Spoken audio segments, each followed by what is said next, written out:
আপনার পিছনে যদি বদনামকারী লাগে মুস্কি হেসে আলহামদুলিল্লাহ বলে ফেলেন। তাদেরকে আটকাতে যায়েন না, তাদেরকে বাধা দিয়েন না, তাদেরকে রাস্তা খুলে দেন। কর, আরো কর, বিনা বেতনে পাবলিসিটি কর। হাইপার হইেন না, সাহস থাকলে সামনে আয়, এক বাপের সন্তান হইলে দেখা কর, দরকারই নাই।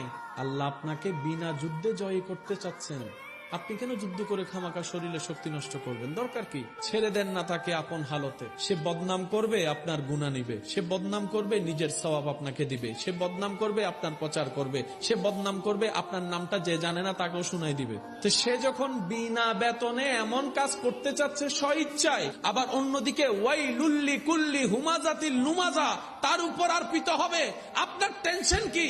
আপনার কাজ হচ্ছে রবের উপর ভরসা করে ধৈর্য ধরে বসে থাকা, আর কোনো কাজ নাই। করতে দেন দুশমনকে দুশমনের কাজ, করতে দেন আপনার চাচা জেঠাকে সম্পদ খাওয়ার কাজ, করতে দেন, করতে দেন। একদিন আপনার ধৈর্যটা রবের যদি পছন্দ হয়ে যায়, ইন্নাল্লাহা মা'আস সাবিরিনের নিয়ামত আল্লাহ আপনাকে দান করে দিবেন।